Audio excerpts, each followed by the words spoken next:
Warning, this podcast, website, and associated social media accounts are intended for audiences of legal drinking age. We do not advocate overconsumption or the abuse of alcohol.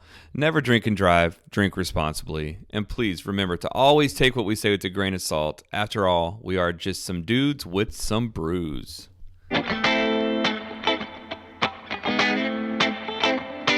We started out by crawling out from under the thumb of the man. The lovers of God with dad bods, just trying to feed our fam. Go sit right there and grab a beer, you know just what to do. Throw it back, get hammered, and listen to dudes and brews. Annoy people and get in their way and Yeah. put them in their face. And I mean, if you're able to do that, like cover their mouth and you put your hands over their eyes, and Yeah. you think you'd be able to do that standing? I don't know why you wouldn't. I don't see it to be a problem. I don't know why it's like that in boxing. Boxing has some rules that I guess I'm not familiar with. I don't know. I didn't know that was a rule. I know that boxing's real big on boxing. Like, you need to keep fighting. Yeah, like where MMA used keeping to the be. action going. Yeah, MMA used to be, but they just kind of quit calling stuff. Yeah, and you get in trouble for clinches and stuff, which, I mean, you're not supposed to clinch in boxing, but Right. you see people do it. Like the fight that I watched some fight, and I was getting it was this one. Gosh, who was it? It was like not Daniel Rodriguez, David Rodriguez. Hell, I don't know. I don't remember, but the guy was literally just like hugging him a lot, and like just to me it was real dumb. Yeah, it's stalling. And my brother's like, at first he thought it was a good tactic to try to like upset the other fighter, try to get in their head. Yeah. Because he couldn't play his game. Right. But after a while, when you won a couple of rounds, but the guy figured it out and is working against what you're trying to do, it kind of ends up looking like you're kind of a bitch. I mean, to be honest. You're stalling. You're trying to avoid Yeah. the fight and trying to just buy out time. And Yeah, it was. It wasn't. Yeah. I mean, it ended up being a fun fight, but like, there's little things that I'm like, man, I guess I don't watch boxing enough to see some of the stuff they do. I watch a lot of. Mostly it's MMA. I don't watch boxing anymore, but I used to watch boxing before I watched MMA. Yeah, So that's what they do. They hug. yeah, Because they close the distance hard with hard combos, and that's the thing. They close the distance with combos, which is different than MMA. for sure. So it's They like, throw a boom, lot more boom, combos boom, in boom, boxing. and then they use that, and then once the combo's done, they don't want to get countered, so they stall. So they grab on and hold on, and and then be like, oh, now we gotta get split up, and then I can do it again. Yeah, rinse and repeat. not everybody does that, but that is a thing it's that a I strategy, see. though, Like for sure. Tyson Fury does that. Yeah. He'll throw a 2 or 3 punch combo and then he's clinching you. Mm-hmm. And he's big, so he's able to kind of lean on you and push on your gloves without the ref really seeing it. He holds their arms down by just kind of pushing. That's down exactly on it. Yeah, it's cheap. putting that weight on you, tiring you out. It's like it's the wrestling equivalent in MMA. Right. That's is. what it is. Yeah, for sure. So, but does your family get into bare knuckle boxing? no, they've never even talked about it, so I doubt it. Really? No. They might like it. I mean, I it's have boxing. no idea. Yeah, I don't know. I think gloves are necessary only for cuts. Well, those dudes get cut up pretty good. I don't know. The impact from the glove is definitely different than the impact from the bare knuckles. Yeah. Where it's kind of more exciting with the boxing gloves. Like, you get hit with a really hard, fast shot, and it's just like, ooh. With bare knuckle boxing, I don't know. I haven't watched a lot of fights, but from what I've seen, it just kind of, they start losing their steam or something. I don't know. It just doesn't look like it's like hitting they can't as hard. take as many hits. The impact of the hand is just not as rough. Okay. That boxing glove is stiff. Yeah. It's hitting you, it's hard. The hand, it just kind of starts looking like they're just kind of eating punches. Oh, and I see what you're saying. It looks like it's hurting the hand more than it's hurting the face. I mean, from what I understood, isn't that the reason why they started with gloves, to try to protect Right. Broken hands? Right. Now, granted, it's not like there's a lot of padding on the front of the glove. What I've understood is most of the weight is on the back of the glove, versus the front. Because like there was a thing with, I think it was with McGregor and Mayweather whenever they fought, about they wanted a certain ounce glove, and they wanted to make sure it wasn't all in the wrist or something. Oh, interesting. Like that's another thing in boxing. They get to figure out what size gloves that they're gonna wear, and right. figure out where the weight's gonna be displaced, and like weird stuff that I would have never thought about. Because the MMA, it's just like this is the glove you get. It's like you just don't have any say so over it. Yep, they're supposed to have new gloves in the UFC. Oh, really? Are they going away from whoever the sponsor is now? Dude, they should go to Trevor Whitman's gloves.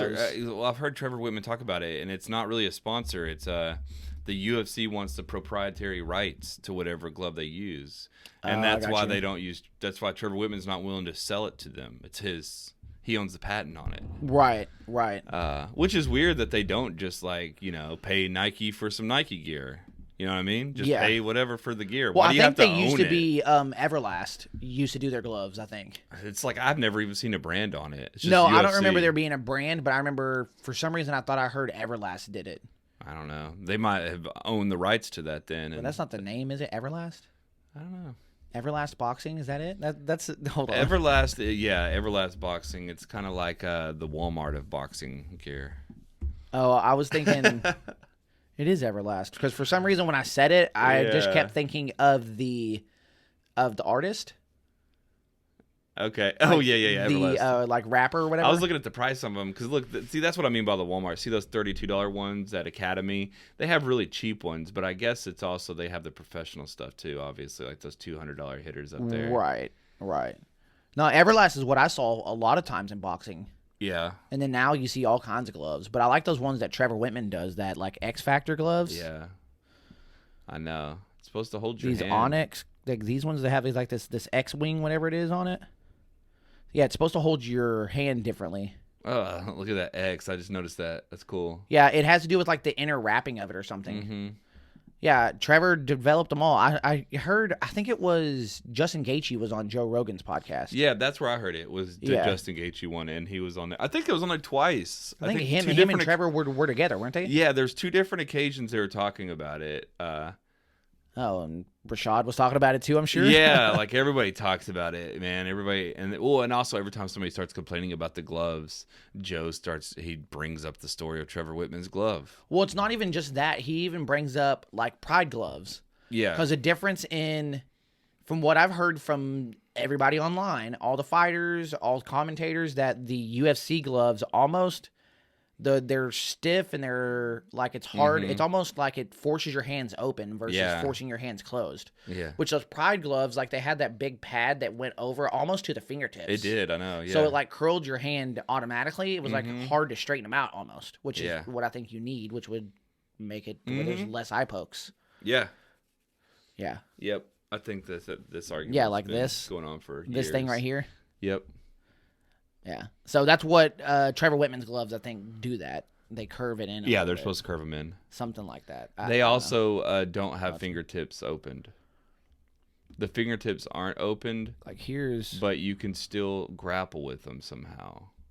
Like they are open a little bit. Maybe the fingers are open, but what was... Okay, scroll down a little bit where Trevor's up. Okay, so this is it. Trevor's putting it on his hand right there. So it is this one where Joe's wearing the Gas Monkey shirt. Okay, so those do have fingers. Yeah, but it looks like it's naturally curved. Yeah, for what it looks like to me versus like straight. I don't know. Mm-hmm. More the pads on the knuckles versus like the fingers, because this one looks like it's all on the fingers. I don't know. We're getting like way too inside baseball on this. So, a little too. Hey man, so I got you some Blue Owl. You remember when we went to Fayetteville, we had these guys. Now, this isn't the same one that you had, I don't think. No, it's not. The one I had was not even beer. Yeah, it was like a tropical. Well, you had like I think you had a pickle something. The pickle one was pretty good. And then you had a sour IPA. I remember that because I thought it was weird. I don't think it was. I want to say it was like a tropical sour IPA. No, it was some kind of like seltzer with like a couple of flavors. Yeah. I don't even remember. I feel like cherry was one of them. I don't know. I had a cherry something or other, but it wasn't great. It was this one right here. Here you go. Hold on. It's this one right here.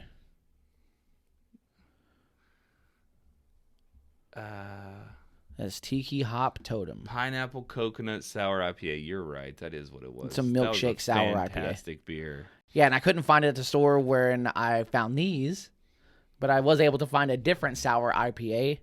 Now, this isn't a sour milkshake IPA, so we're going to see the big difference. Yeah, it doesn't have the milkshake, and it's pear flavored. And it's a cold IPA, so it's going to have like a more crisp quality, I would say. Yeah. It says glacial hop, crispy.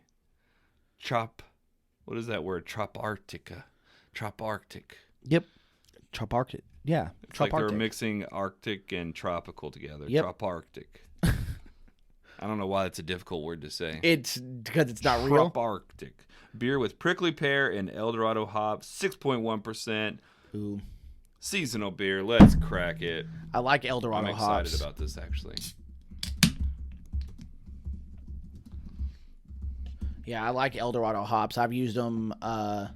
You're going to get like pineapple, pear, stone fruit out of the hops. That's what I use in that blonde. I used nothing but Eldorado hops, and that's what gave it that little fruitiness. What about sour mash? What does that mean? Ooh, this thing smells sour. Ooh. It's probably kettle soured, which means they don't use funky sour yeast. They don't use a funky yeast. They sour it in the kettle, is what I'm assuming that means, and it has something to do with like. Oh fuck if I know. I just Google sour mashed. I am. Oh, sour mashed potatoes. Okay, that sounds awful. No, dude, you gotta use sour cream in your mashed potatoes. That's not at all what I was thinking when I heard sour mashed. I heard like spoiled. Yeah, that's disgusting. Okay, here's the technique. For adding acidity to a beer before primary fermentation begins. Okay. Introduction of lactic and acid bacteria into the mash. Okay. Yeah. Wow. That's how they're. See, I've never done a kettle sour, but that's what I've understood that you do to not like destroy your fermenters. Because if you use like weird funky yeast and sour it with yeast, it like that fermenter is going to need to be used only for that stuff.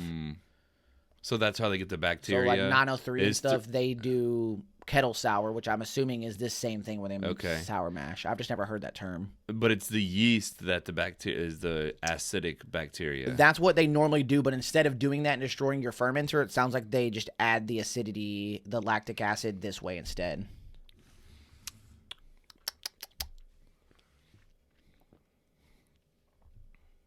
Very sour, but without the kind of heartburn sour. Yeah, but you're getting... It's weird because the sour hits you up front, but you still get some of those hops. I wish it wasn't sour because I think the hops would come through so much better. I know. I agree. I think all their beers are sours, though, right? That's what we gathered. I don't know if that's true. Let's look it up. We just guessed that because that's all they had there. I mean, I've only had sours from them. So, I mean, it would make sense for them to only do they sours. had beer. They had a list there that said beer. Sour beer on site pickup. Yeah, look, right there. Sour beer on site. It doesn't say just beer.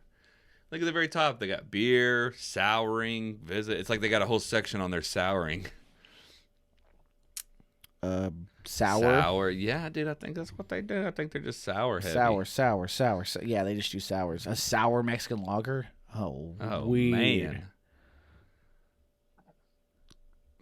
Yeah. I don't know. I feel like I would get tired of drinking sours all the time if I was like there. If you were a brewer. Yeah. I mean, I feel like you're just doing the same thing over and over again. Wouldn't that just kind of get boring, kind of monotonous? Just different flavors. I mean, yeah, because they have like Kolsch, they got IPA, like they have different styles of beers, but then the sour brings some kind of commonality amongst them all. Yeah, so they just dump a Belgian sour. Oh my gosh. Marmalade, orange marmalade. That one I bet is good. Yeah, I like orange jam marmalade. And orange marmalade.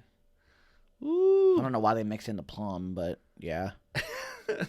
No, I'm just saying, like, just orange marmalade's good by itself. Like, you don't really need the plum, but, you know.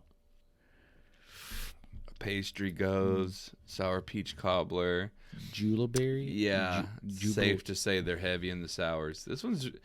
It's good though because sours usually, man, they have that sting, and this one's kind of smooth. It's got a little bit of it, but it's not overbearing. Mm-hmm.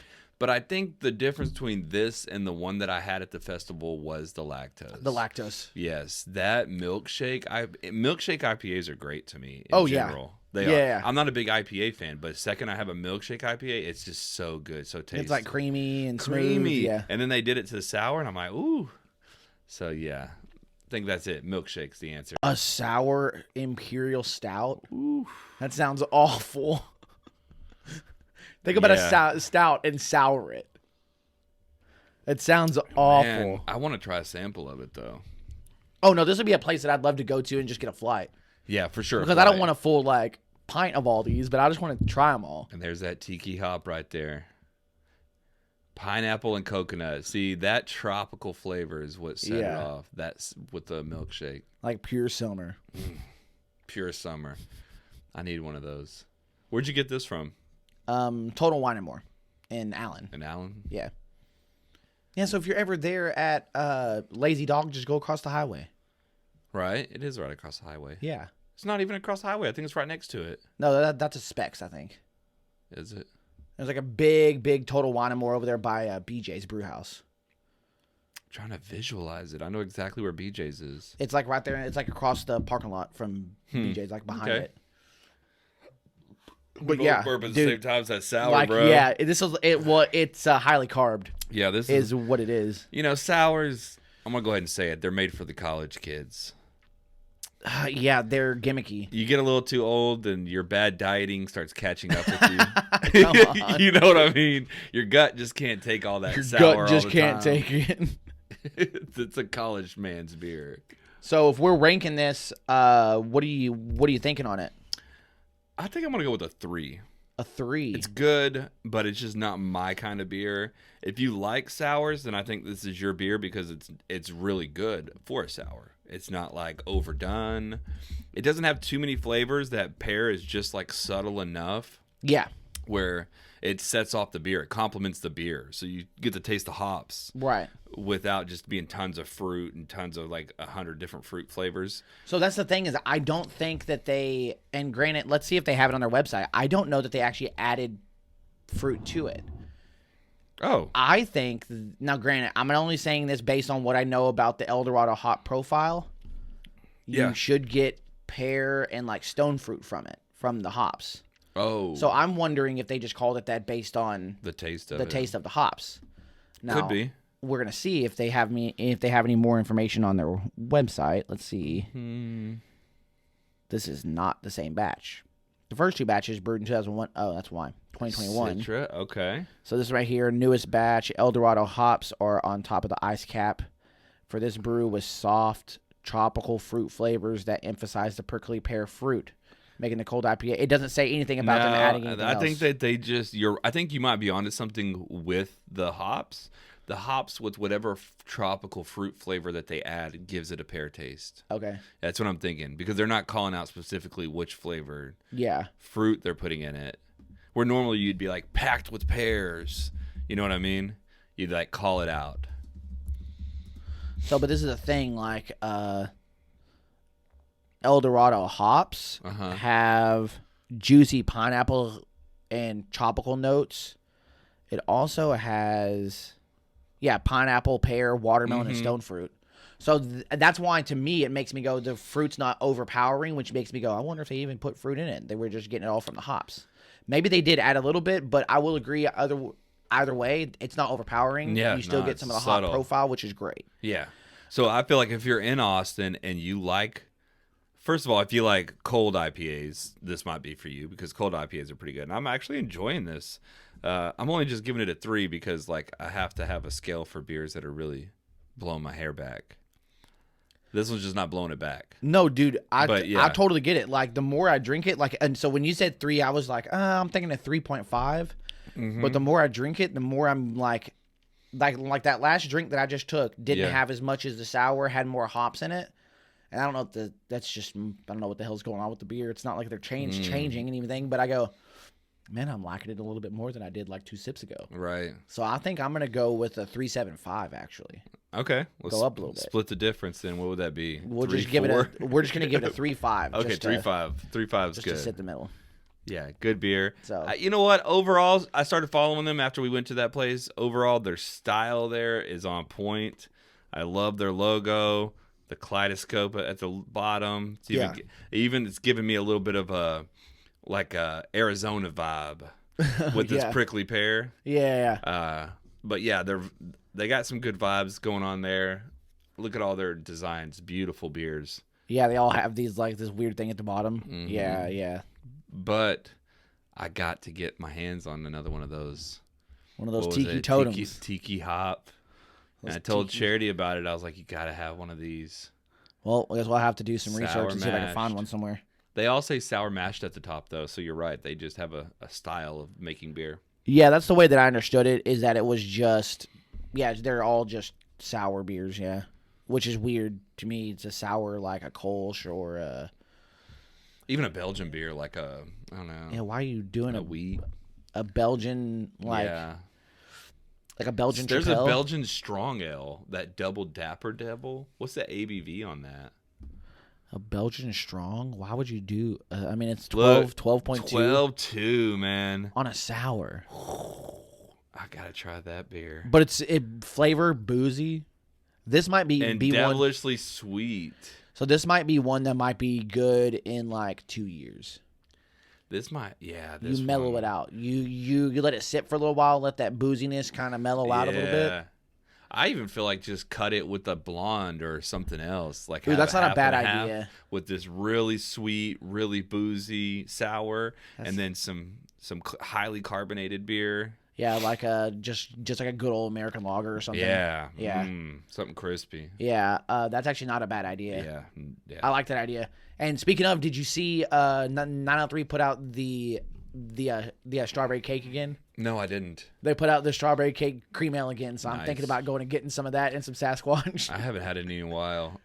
Since they put it out last. I mean, I think the last time I had it was at that bachelor party. Oh, I've had it since then, I bet. Oh, I don't know that I have. The down with the patriarchy one? Yeah. I mean, they just don't brew it as often as they used to. They don't, but it's probably my favorite beer. I don't know if I'd say my favorite beer from them ever, but my favorite patriarchy beer. What is your favorite beer from them? I don't know. The Atlanta Milk and Honey, by far. Not me anymore, dude. But they just don't make it anymore. Loved it. Right now, what's funny is I really like just their Cerveza Por Favor. And I used to hate that beer. But I'm like really into Mexican lagers right now. Yeah. I'm like, want a lime in there. Yeah. I want to chug it. I want to feel like I'm getting out of a swimming pool and just chugging it. Yeah, nice. So moving on here, you've seen the Tupps new the rebranding.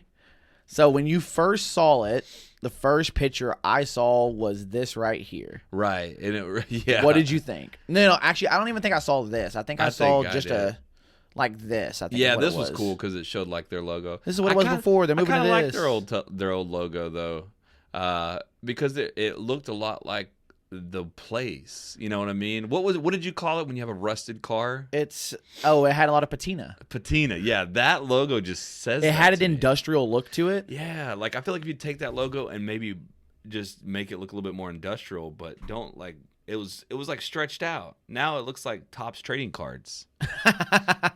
Like the logo on the right looks like Topps. Really? To me. Yeah. That's what I'm thinking of. Topps like baseball cards when I was a kid. Yeah, let's look at the Topps logo, see how close it really is. That's funny. Oh, man, I haven't seen this logo since I was a kid. Yeah, see I don't know, it just reminded me of that. Right. The square lettering. So, they're moving, but they're currently in the old cotton mill on the east side of McKinney. They're moving to another location, like close on the same east side, but it's going to be upgraded. From what I understand, it's still another cotton mill, so they're still renovating like an old historic building. That's the reason why they had that like old industrial look to begin with, from what I understood. Mm-hmm. I like the new logo, but it is more modern. Yeah. Which is fine, but it doesn't match the old rustic right kind of cotton mill vibe. And maybe that's because they're upgrading it, and it's not going to look like that old rustic vibe. Have you ever been to, like, in Waco, what is it, Magnolia? I haven't, but I've seen it, and it does look like they're trying to do I've been to those. Magnolia. This is their new facility set up. It's awesome. I'm excited about it. Oh, for sure. But it's very much reminds me of Magnolia. Right. Magnolia even has, like, food truck areas in a field. Yeah. They even have a little, what is it, like wafer ball or whatever, with a bat and the little ball, the little plastic Wiffle ball? It might be a wiffle. What did I say? Wafer ball? Wafer ball. Okay. You know. They have a wiffle ball baseball course at Magnolia. Okay. And it's cool, and it has like stands you can sit in. Yeah. But it's very much like this outdoor megaplex complex. And that's what the new Tupps layout looks like, and I'm pretty stoked about it because that's pretty close to home. Something to go do. They have, like, concert venue. No, it sounds awesome, and I like it. It looks nice. I heard they're supposed to be putting a walk path that goes over Highway 5 from downtown over to that new Tupps. Heard that too. I'm gonna call it the new McKinney Magnolia. Yeah, I don't know what it's called. Yeah, McKinney Magnolia. But I like the look. So when I saw it originally, and I just saw this, I didn't see the other artwork. I was like, okay, kind of weird, kind of lame, whatever. But then they started throwing out artwork. Yeah. I think it looks great. I like it too, actually. It looks like a team. Like, you got a team all-star lineup. Like a minor league baseball team. Yeah. And then the artwork. I hope they minor league baseball team. Minor league baseball hats with these logos on them. Because the logos look like it, like the Evil Dankster team. Like, you could see that as like the logo on a baseball. Day pass, it could just be that orange. Yeah, like it very much looks like a baseball team. I would love to have that on like hats or like they do jerseys with it. That'd be so cool. They need to have their own wiffle ball baseball field. I mean, even if they don't, they need to have a league. You just sponsor a little league team or something. Yeah, for sure. And call them the Evil Danksters. Yeah. Yes. Call them the IPAs. I mean, Luke's on a team here in Sherman, and they just have the sponsor as, instead of having a last name on the back of their jersey, it's just the sponsor's name. Yeah. I wonder if the sponsors came up with the team names. But if they, I mean, in this case, if the sponsor did come up and they say we're the Evil Danksters, yeah, and then that's what the logo is on the front, like that'd be sick. I like it though. I like that they all look like they're cohesive. I did used to really love the juice pack though, the way that it was designed. It was always appealing to me. So it is sad to see the historic juice pack go away. I have a question about this. Okay. The old juice pack. Yeah. Logo. Let me pull it up here. Because I think they changed it, right? They have like an orange. It's listed as a double dry hop pale ale. Okay. If you look at the new juice pack logo, it says hazy Indian pale ale. Are they changing it altogether and just renaming it? You're right. It's no longer the. Or is it still double dry hopped? They're just going to call it an IPA versus a pale ale from marketing. But it tastes like a pale ale. It is. Never... I mean, it's pretty hopped. I don't know. So it's like right there on the edge, I would say. Yeah. Like I had, remember I told you last night I ate at Lazy Dog? Yeah. I had a pale ale from them, and I'm like, this is an IPA. It tastes just like an IPA. Okay. Their pale ale tastes like a pale ale. Okay. The juice pack did. So they're hazy juicing IPA. it up. Yeah. Making it even juicier. Are they changing? That's the question. That's what seems different. Good So, call out. I want to buy the old one and keep it, and then buy the new one just to see. To taste test it. Yeah. Yep. And then, so what I've understood is that this is their new core lineup. The juice pack, the Evil Dankster, which is something they always had in the Tupps IPA. Just a regular IPA. But now they're doing a Belgian Wit, which is cool. It's a good beer, a good style to have as a core. But then they're doing the new color machine. What is that one? Is the new color machine replacing the Alpha Drop? Double dry hopped, yeah. Is it the Alpha Drop just labeled as new color machine? Or is it their DDH IPA series that they're just calling the new color machine? Well, I don't think so. Because the series, the whole idea behind it was that they use different hops. Yeah. The DDH. This seems like it's going to be pretty set in stone. So it Unless, could be... whoa. I think I know what you mean now. New color machine means it could be a different beer every time. Possibly. You know what I mean? Like, oh, it's a new one. Look how it's just printing out a hop. It's like whatever comes out, comes out. I you don't see even what know. you're saying. That's like, cool. is that what they're doing for the double dry hop series? This beer itself is a series where it tastes different every time. Yeah. Because it just and it just advertises what different hop it is. Yeah. Yeah. That's interesting. If they're really doing that, I don't know if it's a good or a bad thing. I think the DDH thing, though, it was a little too much for people who are really into craft beer. I think the average person might get a little confused about, like, what's going on with this one? Well, so this is the thing, is that we had talked to Nicole over there, and they were, at the time, they were kind of phasing out the DDH series, because they literally were just calling it Series 27, Series 28. And it was hard when you go to a liquor store, because you're like, you see 28, 29, 30, you're like, I'm going to get 30 because it's going to be newer and fresher. Right. That doesn't mean 27 and 28 are going to be bad. You can still drink those, but people just automatically gravitate towards the higher number. Yeah. So they changed that, and they were doing something else. I don't remember what they did, but they did it for a short period of time, and then they brought back the DDH series because the fans wanted it. So I'm like, I don't know what's going on. We just need to talk to him again. Yeah. Yeah, there's a lot going on over there. We just need to talk to him again. But either way, 100% we need to. Tupps always puts out good beer, so I am confident that Chris is gonna be able to kill it. Salted lime. Yeah. Chris over there is a phenomenal brewer, and they always do it right. So I don't have any kind of I have all the confidence in the world. 100%. Yeah. This is good, and this expansion is just going to make them boom even more. For sure. So, yeah. But speaking of cervezas, I know, I see that one. you need to go up there and get the salted lime. That classic lime. Look, the salted lime, that's the baseball team, the salted limes. The backyard box.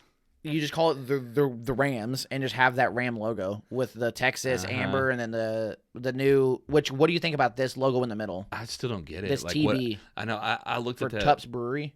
Oh, okay. I get it now. It doesn't look like a B. It looks like a sideways W. It looks so like I didn't get it. Backwards or a 3 or backwards 3. Yeah. So when I saw this picture, I asked myself, why the hell do they do a ram? Why is it all box rams? Do you know the reason behind this? I do not. The word Bock in German, it means ram. Oh, okay. Nice. Easy enough. Easy enough. Because I'd always thought about it. I'm like, why the hell? Because Shiner, everybody does a ram for like their logos for a Bock. Oh, 100%. They all do the same colors too, funny enough. Right. I don't know why that is. That gold. Is that red and gold? I like Tupps Backyard Bock, but I wasn't a fan of the banana one. Oh, that had to be an experiment. Dude, I thought it was going to be great. It didn't even sound good to me. It seems good to me. To me, it seemed perfect. But it tastes a lot like banana Laffy Taffy. And it kind of overpowered the Bock. Yeah, it did. So I just wasn't a big fan of it. I like the regular. Getting a Bock. Let's see if you do a Bock grain bill and then do like a Hefeweizen yeast and ferment it hot, so you get a lot of the banana esters come out of the yeast. That may be a way to do it. There you go. Look at you. Yeah, are you gonna do it? You gonna do a banana beer? I mean, my mind's over here spinning. You got to do like win me over to the banana game again. Okay. Because I like bananas. All right, I'll try it. I like banana flavored stuff. Really? Yeah, like I love banana Laffy Taffies. So doing it, because like, I mean, a Hefeweizen is a wheat beer. You're not a huge fan of wheat beers. Yeah, not because I did a Doppel, not a Doppel. I'm sorry, I did the Dunkelweizen, which was I fermented it hot, so it had a lot of banana in it. But it's a dark wheat.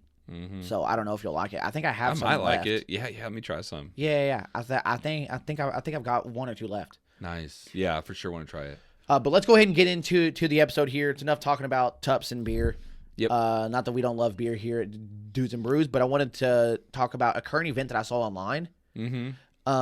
So a scientist in Serbia launched liquid trees. It's a tank full of water and microalgae as an alternative to trees in urban areas. What do you think about this? Interesting. So he's like saying this tank produces oxygen then, I guess. Because it has microalgae, yeah. So the algae produces oxygen, yeah. Yeah. I don't know enough about it. I'm not sciencey enough. So it looks super cool. But, yeah. So what's your question on it? Yeah. No, just get your opinion. Like, do you think this is a good idea? Do you think this is bad? Do you think that it's... Because I think about it and I go... Oh, well, it looks cool, like some artwork.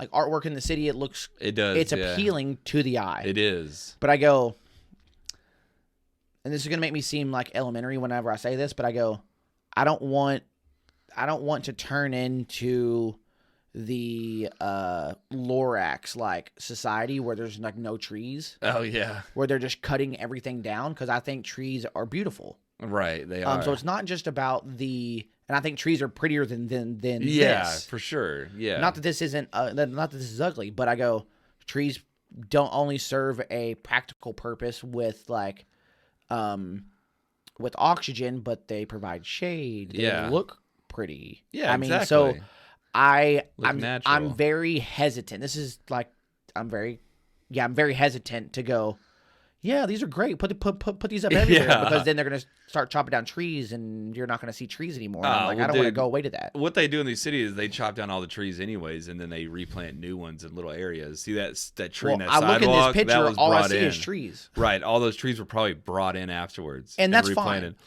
So like, I don't think that part's gonna go away. I hope not. I think the thing I'm skeptical about is, like, is there a need for oxygen? Like, are we really like struggling with little trees in cities? Let's say like a major city like New York or LA, where it's like super compact and it's all concrete. Yeah, it's a concrete jungle. Like, can we go do a test in the air and see like, oh man, these people are getting lower oxygen, so therefore this is what's happening to them?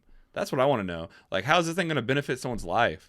Or is it just all like, oh, look how awesome I am for making, dog and pony show. Look how awesome I am for putting this in cities and charging, millions of dollars for some fruitless venture. Right. Okay. I see. I want to see the data behind it. Yeah. I look at it and go, when I was in New York, to be honest, I mean, outside of Central Park, I don't remember seeing trees. I don't think there is any. Like, yeah. Now that you say that, I don't know that there is. So it makes me wonder, like, is it providing an actual purpose? The way that I read this previously was it's an alternative to having actual trees. Like, instead of having trees, we're going to cut trees down and we're going to replace them with these. That's what they're saying. And I don't want that. No. I don't think that'll happen, though, because I think we already cleared out trees. And then now we just put new trees in for, like you said, aesthetic reasons. Like, and that's fine. We want trees here.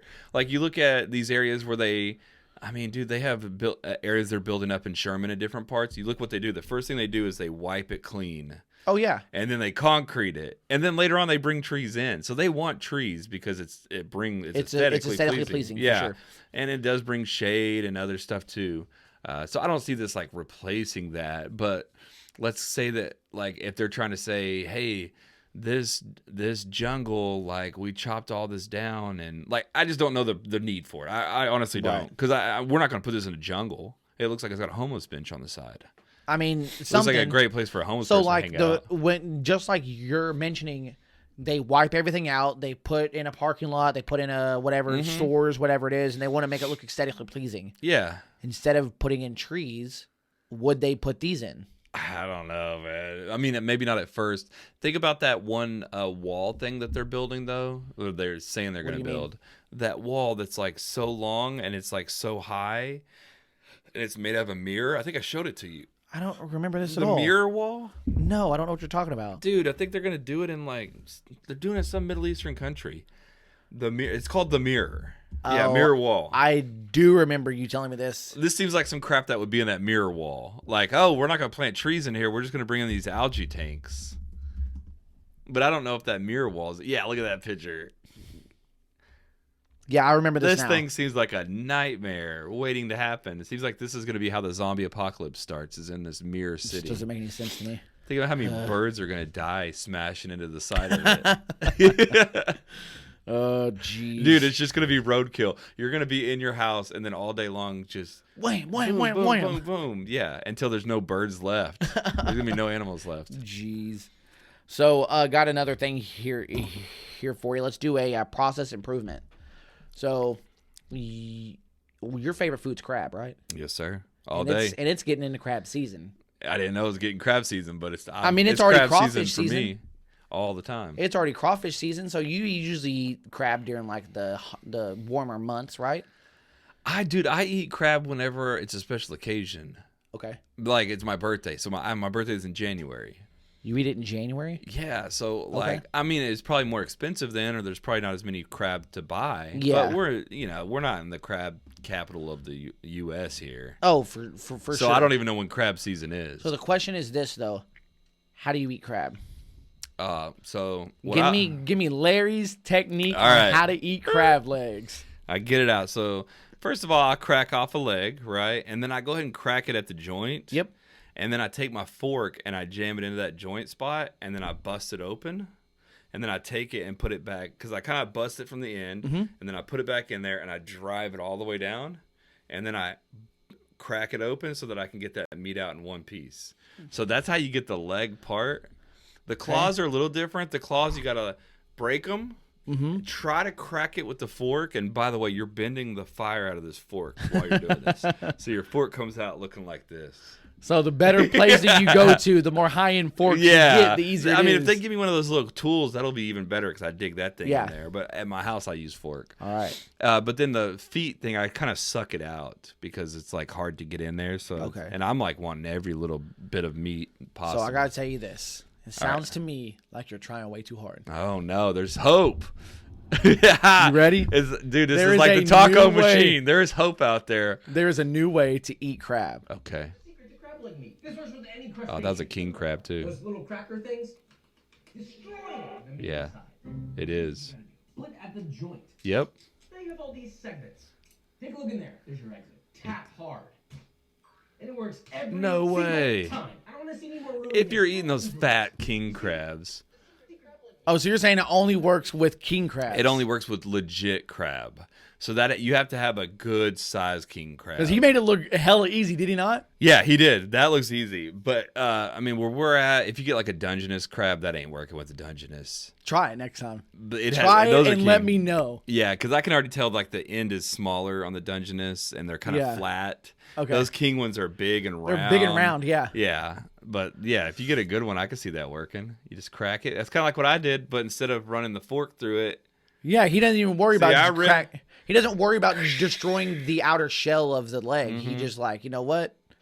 Just smash that shit out with force. Yeah, that makes sense. I bet so. Kind of like packing a pack of cigarettes. Packing them crab legs. So you need to try it with, what'd you call it? King crab. No, the other one. Dungeness. Dungeness crab? Yeah. All right. Well, whatever the hell that is. And that definitely ain't working at like a buffet crab. You know the buffet crabs? You get those thin ones, bro. No, I ain't never seen that. Bro, you go to a buffet and people are fighting over these thin crabs too.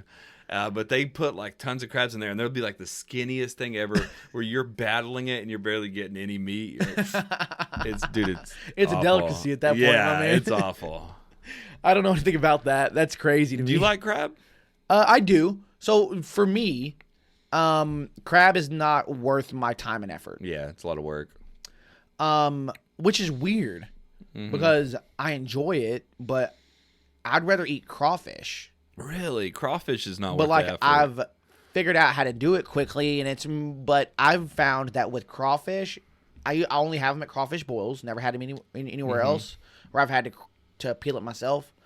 I have gone to like a Cajun place and got like crawfish etouffee or something where it's already peeled. But if I'm peeling it myself, it's always at a boil. So it's not just about the crawfish; it's about like the entire event. Yeah.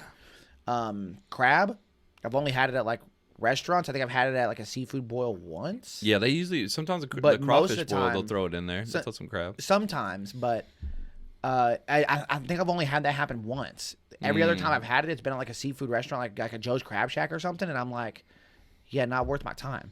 Ah, dude, It's not worth the effort for the reward. I mean, you know what I'm saying? I know what you mean. The problem is whenever like you have a kid who's really into crab, because then you're cracking for both of you, and you're like, dude, I'm barely getting anything. Yeah. I'm working twice as hard, and then passing half my That is loot over to awful. you, who's Yeah. just sitting there. So, Oh no. yeah, that's where it gets challenging. It makes me wonder if I can make some etouffee and just do crab, like a crab meat Maybe etouffee. if you like crab but don't like the labor, you'd probably like a lobster roll. See, I've had lobster once, twice maybe, and I was like, not worth the price. Yeah, lobster's not worth the price. It's not even as good as crab, but the lobster rolls are solid. Is lobster good, or is it just all the butter and garlic that you're putting on it to make it taste good? I Be honest with barely, yourself. I barely put any butter or garlic on there. Okay. I like it as is. It's like one of those where every 4 or 5 bites I might try a little butter. Yeah. But then I'm like, it's kind of didn't do much for it. I mean, I know that you're like you're a cross dipper. Yeah. You like to go cross pollinate all your dips. Yeah. So try them all out. Yeah. So I'll try the butter out if it's in front of me, but I'm definitely not using it all up. So no, I like the real lobster taste. And do you do crab in butter as well or no? The same. I usually eat crab more than lobster. I rarely eat lobster. No, but I'm saying, do you dip the crab in butter too? And that's really what I was talking about when I said dip in butter was crab. Oh, so okay. it's like I said, every now and then. Okay. We'll have butter there, but then sometimes I'm eating it so much that I forget that the butter's even there. Yeah, you're like, but it's this not is really good doing enough as much it is, I for don't it. need Yeah, it's just like every now and then it's just because it's there, I'll try it. Yeah.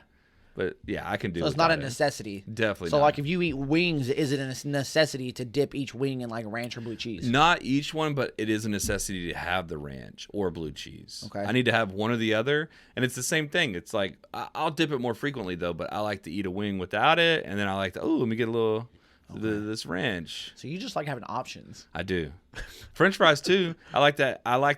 First of all, I don't like to eat ketchup. Is a necessity for French fries, but I don't eat every. It French is a fry. necessity. It is. Dude. Okay. Ketchup with French fries is a necessity. Okay. But I don't eat every fry with ketchup. Like I'll just like to shove some potatoes in my mouth, and then like, let me get some ketchup now. I will say that a dipping sauce of some kind is a necessity for fries. Really? Of Other some kind. kinds, It doesn't huh? matter what it is. Like, I mean, do you know how many times I open the fridge and go, let's just grab 3 or 4 random things and just mix them together? No, I didn't know you did Like, that. yeah, and usually it's like and this may sound gross, but usually it's like mayonnaise based. Like you do a little bit normally. of mayonnaise and then do some barbecue sauce, some hot sauce, a little bit of mustard. Well, there you go. I got some like random sauce I'm doing with fries today. Wow, that's wild. Like I never do that. Yeah, because I like to dip fries. Now I will say tater tots, as long as they're seasoned well, they don't need anything. with them. Ooh, they don't. But fries, for some reason, fries always need some sort of dip. They need ketchup. And tater They need tots are something. good with ketchup too. No, they are.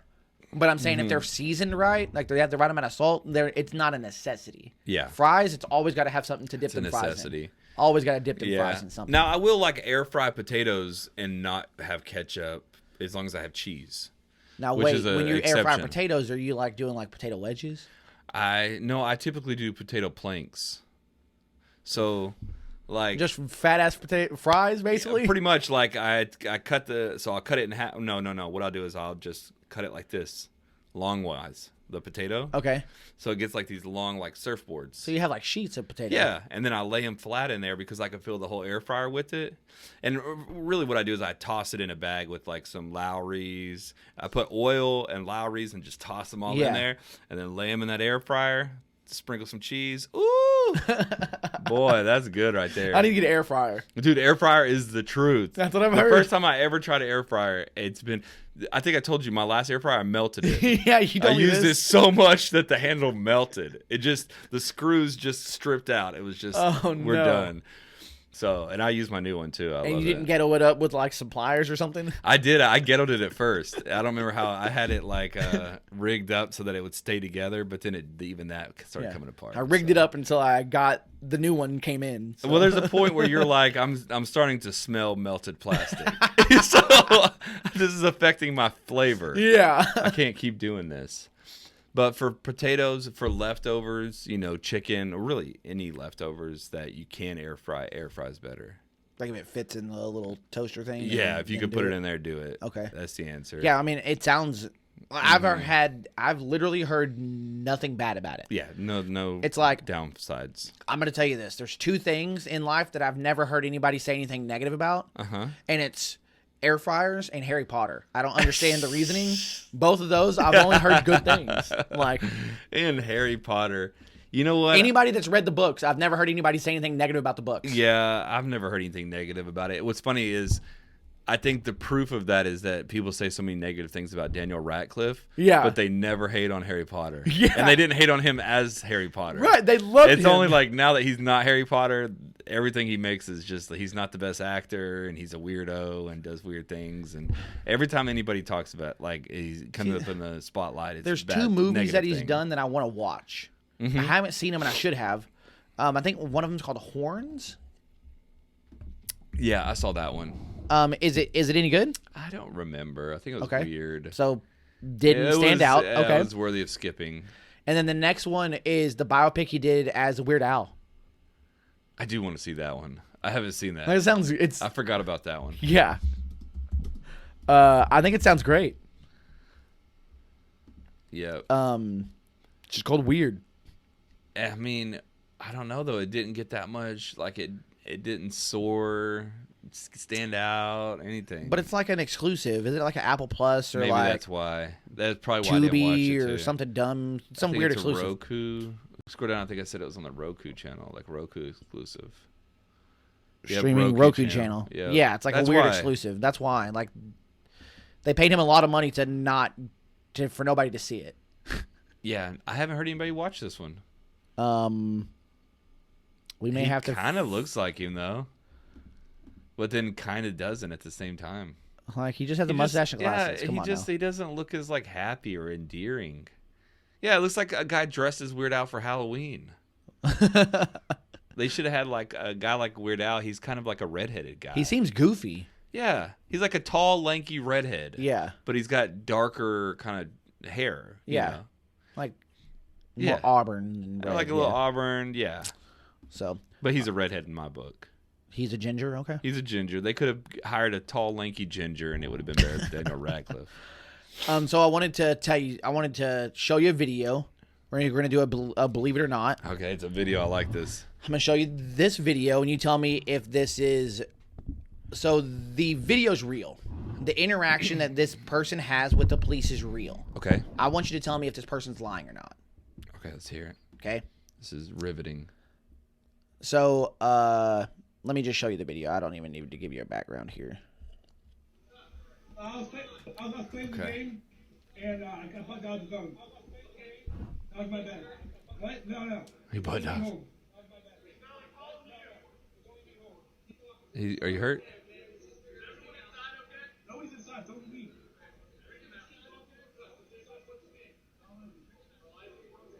They're believing him. Yeah.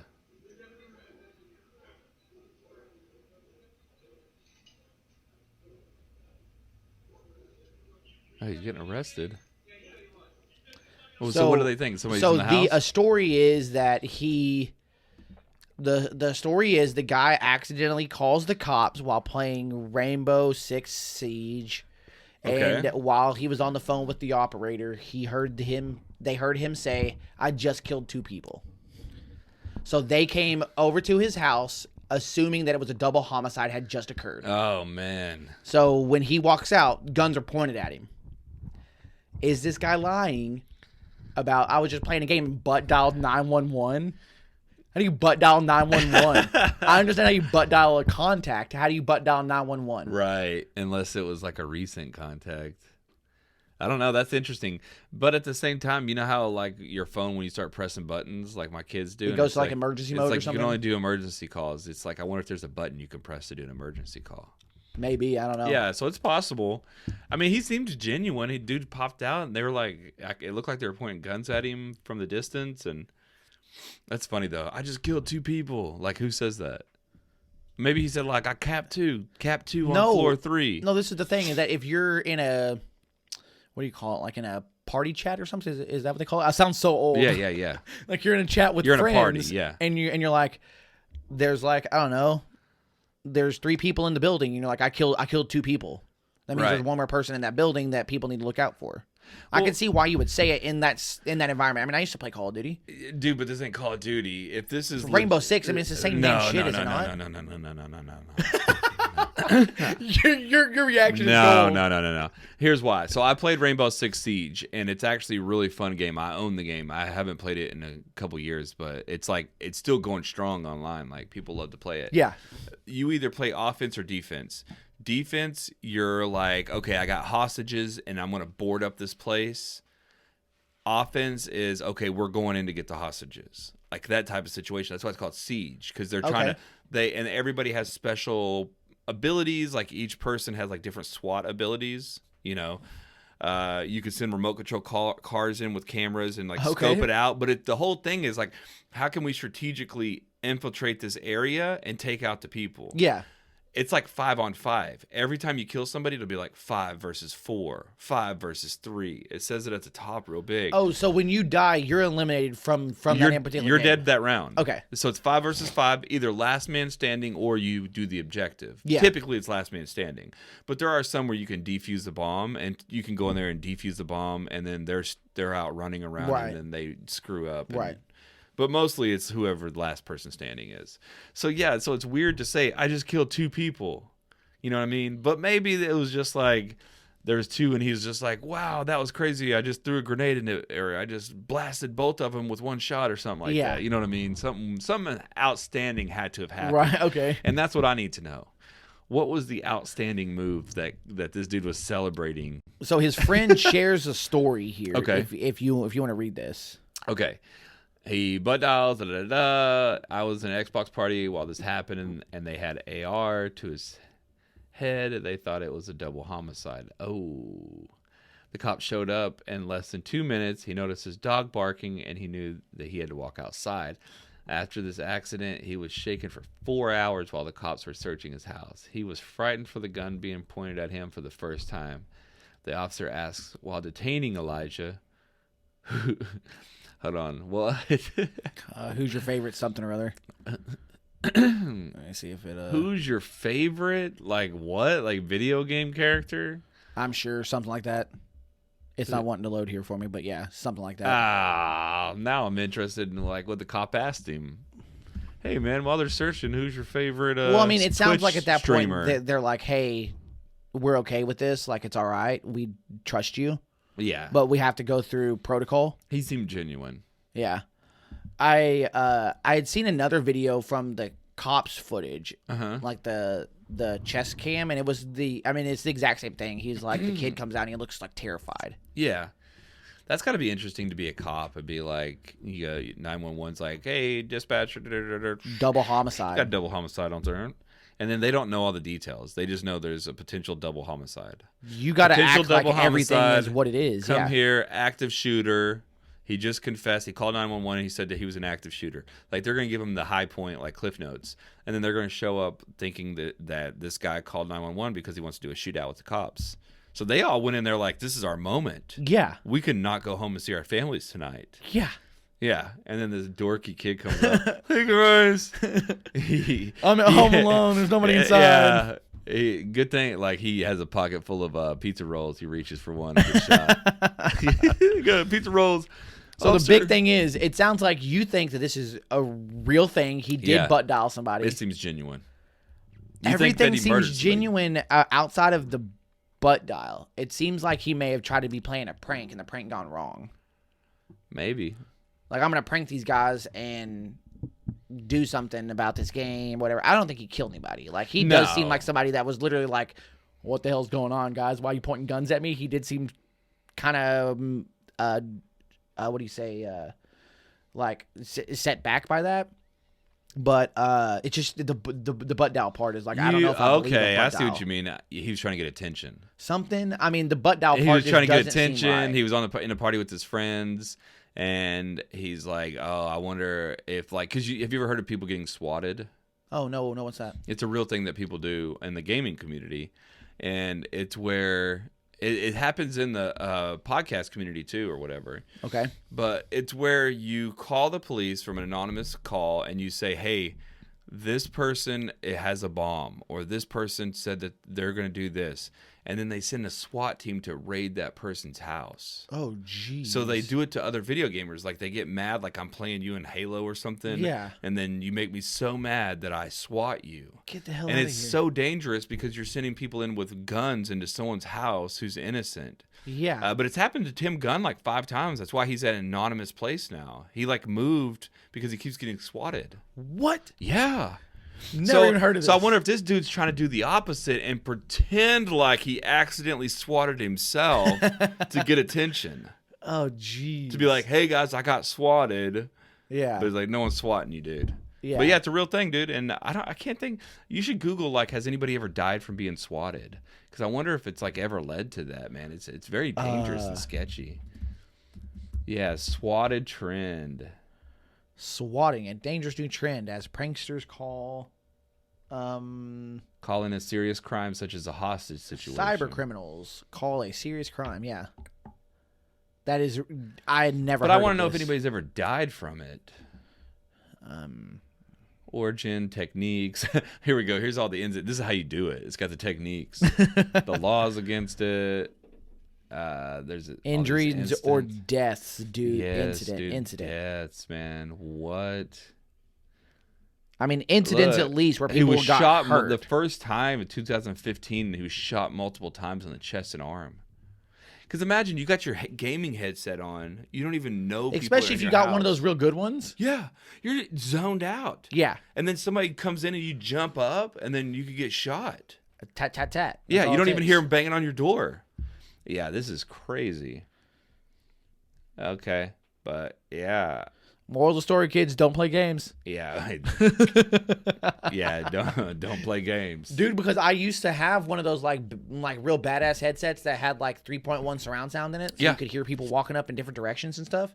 And like, I'm not listening for what's going on around me. Yeah, I'm trying to find this guy creeping up behind me in the game. Right, I got crappy headphones. I don't have like that good of them, but I got them good enough to play, and I can't hear anything that's going on. Yeah. No. Dang, that is bizarre. Here's another bizarre thing about this story. He was playing a game where you're actually playing as a SWAT team. So then the I SWAT wonder if shows he up. really had the idea. And Yeah. he was like, oh, this would be cool if I could impress my friends by being swatted. Because he's in a party with his friends. I don't know, man. It just seems He the just- butt dial part seems weird. But what you Yeah. explained about the He looks like down. emergency something, maybe the emergency does have like a feature. I don't know. But maybe he looks down and he accidentally, and he's like, hey guys, I just shot 2 people. You know what I mean? Yeah, It's like, I don't think know. I'm onto you. I think there might be something. I think there might be something with that. this is my skeptical hippoizer out here. Mm-hmm. So speaking of games, you had like the old like NES or like N64 where it had like the cartridges. Yeah, 100%. Okay, so what would you do when you're having problems with the cartridge when it's not working right? Depends on the day of the week. Depends on what was wrong. But okay, so there's a couple techniques. The stereotypical thing. What's the first thing? You blow that in try? it. You blow in it. And Very why? first thing. Because you just get the dust out. You know what? I don't think that's the reason why we're blowing in it. Why do I you think think? that's what we said, but I think what it's doing is your console's overheating and it's cooling it down so that it powers back on. I always thought we Your were just house cleaning is out the not dust. that dusty. Come Well, on now. no, but dude, that's whenever you would get those cleaning kits for like Nintendo. What was it? It was like cleaning all the dust off. It like spray alcohol on the little cartridge plate, and you'd wash it. Yeah, and but it I was to think, clean the dust off. and for extreme cases, that may be necessary. Mm-hmm. But I think you were actually just cooling it down. I think it was just honestly gaming. What would I say? Like gaming urban legends, because you know how you learn techniques from your friends. Like you tap it on the table.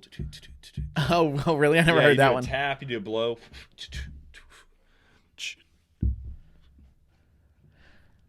So blowing in cartridges. I'm gonna read this here. Dude, I don't believe it has no noticeable impact, because you know what I notice? You do it enough times and the game starts. That's a noticeable impact, I think it's because it's cooling it down. It's not cleaning it. because you just do it over and over and over. Yeah, and it it's says- cooling down. According to the rumor, blowing into the inside of the video game cartridge would clear out the dust Yep, inside and that's the allegedly rumor. cause games to glitch up or not read correctly. Parts of this reason is myth is persisted for decades. Is that the many players have Anecdotal. experiences Which is what I just described. of games working. You know, well, I did it and it worked. However, this rumor is false. Blowing in the video game cartridge has no noticeable impact on games working correctly. In fact, the moisture that enters the cartridge Makes it worse. in your breath can actually damage the game in the long run. Yeah, I mean, when it works, it works. And I think it was – I always thought it was for dust too, and I had seen a video where they said – no, it's because it's getting overheated and it's cooling it down. Here's the thing, though. Your game messes up not when you play it for a long time. It messes up the first time you play it. You know what I mean? Like, once Not you get always. it warmed up, it seems good until you change out to a new game, and then you have to fight a whole new battle with a different game. It was always game based. I could have one game that worked great and then one that was just a pain. Oh, really? And then you'd have, yeah. So More I than don't know. anything, I had to slap the shit at the side of the TV to get it to work. The TV, but also how it set for the regular Nintendo, how it sets in there. Sometimes you'd have to get a piece of paper and like See, kind of set it to the left a little bit. I like, never had those struggles because I had the Generation 2 NES, which was a top load. Oh, It was this one. Really? Yeah, this is the one I've that never that seen I this had. thing. Yeah, this is the one that I had. at Regular home. Nintendo with a top load. Yep, it's the Wow. it's the Gen 2 version. So same thing, same exact game, same everything works. It's just a top loader. It's like when I saw the one that you load in all sideways and push it down. Like I Yeah. thought that was weird. Because it kind of wiggles in there. So Yeah. sometimes you have to go like. And I wonder if they went to this because it was like you didn't have as many problems because everything was top load from then on. afterwards, yeah. Yeah. So maybe that's why they went to a Generation And then 2 when that they was did better. top load, you see how tall that game sits. They're like, is there a way we can make this thing shorter? And so the Super Nintendo games are like that tall. Yeah. Yep. Where the regular Nintendo, they had to slide it in deep, so they needed it to be tall like that. Yeah, look, it's real big. Yeah, but then that caused other problems because like you trip over that. Yeah, Sega and Super Nintendo were small cartridges. Yeah, they went to short cartridges. Yeah. And then I think the N64 was a similar height, Yeah, it but was a little bit more narrow. Blockier. Yeah, it was like a blocky. No, it had like a little curve to it at the top. It did, but it was thicker. Yeah. Yeah, that's what I mean by blocky. Like Oh, you I look see at what it as you're like a saying. thicker. It's weird that Nintendo went back to the cartridge with the Switch, but they're like this big. Look like little SD cards. Oh, right. No, they had that for like the.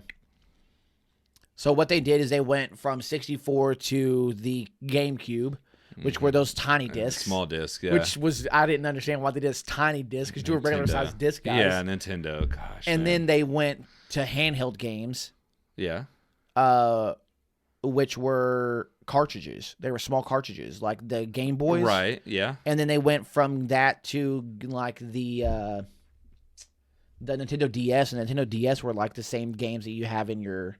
it was like a And Super your- Nintendo, mini Super Nintendo game. No, that's the Game Boy Advanced. Okay, it's Game Boy Advance. Yeah, hold on. Okay, what's the DS look like? I remember the Game Boy Advance. Yeah, it had. Where's the game at? Cartridge or games. Like they're that's these Yeah, little like ones, look at that. right? Yeah. No, I never had a DS. so I had like the original DS. Okay, that's Like- what they look like. That's exactly what the Switch games look like. Right. So when they went to this, they did the Wii and they did discs. Yeah. I don't know why, I don't either. but then they realized that dude, these work great. Why don't we just do these and make them work for the new console? Because I don't the know. Switch is not only an at-home console; it's also a portable console. Yeah, So maybe that's why they went with these. maybe. But it's definitely something weird about it being so small. Like it's kind of like you feel like you're gonna break it. Yeah. And I do have one game that sometimes I have to open it and turn it back on. Oh, okay. Because it's kind of like a SD card in an old digital camera where you press it in and then it pops in and you press it again and it goes toot. That's even the new digital cameras do that. Okay, Even yeah. DSLRs do Yeah, that same well, thing. I mean, because I got a phone, I'm like, who's got digital cameras? Remember back in those days? Right. But yeah, there's something about like that. It's just kind of scary. You know, it feels like you could lose it too really easily. Right. Digital's the answer, man. Digital, like, you just need to have a profile, a cloud. You need to have everything digital. You don't need cartridges or discs. I mean, that's what they're doing nowadays with a lot of consoles, where you can buy a digital version that doesn't even have a disc drive, Right. and they're a little bit cheaper. So last thing, and then we'll get out of here. This is a can you get behind that? Okay. Okay. All right. Close out big. So do you like a PB&J? Do you ever eat a PB&J as an adult? I don't. You know, the No. best way to eat a PB&J is to grill it like you would grill a grilled cheese. But the question is, can you get behind a grilled PB&J with cheese in the middle? The actual That's cheese. in it. weird. That's kind of setting me back a little bit. I'm not a big PB&J fan. When I was growing up, I hated peanut butter. But right here, PB&J with cheese in the middle. So it's a grilled cheese with peanut butter and jelly. Yeah. It's like you put peanut butter, and then you put a slice of cheese, and then you get the other Yeah. bread and put jelly on it, and then you grill it on the... I don't know, man. I don't know. There's a lot of flavor profiles going on there. It's kind of I'm struggling with them. Really? I think it sounds awesome because you get sweet and you get savory all in one bite. And you get dairy. And you get salty. Yeah. Like, I like all of that. Sweet and salty. I feel like we need to try one. It's like salted caramel. You get the salty and you get the caramel, the sweetness from the caramel. Yeah. It's sweet and salty. I'm all about sweet and salty. Yeah, and that's what you're getting here. The cheese, though. What category does cheese fall into? Salty. Dairy. You would put cheese in salty? Well, I mean, in this case, you're gonna get like salty. I would put savory. cheese in cheesy. It's like its own thing: sweet, salty, cheesy. Okay. And then you're mixing those three. That's the part that I'm weirded out by. Like sweet and salty, yes. So a grilled peanut butter and jelly sounds really good, actually. Dude, it's the best way to make a PB&J. I'm telling you. With some solid bread like that one looks like right there. Yeah. But then I see that cheese oozing out, and because that's messing with me. The peanut butter starts to melt and it gets even smoother and more creamy. Yeah. It's like a grilled PB&J is the way to go if you're doing it. Like, don't half-ass a PB&J. I feel like I'm gonna like blow my kids' minds and do this and be like, "Got y'all something special, Dad of the Year." So it sounds make like them up. Yeah. I need to make these, and we need to try them next time. Yeah, I will. I'll try one for sure. Yeah, and see, is it the truth or is it not? So right now, in the moment, without trying it, can you get behind it?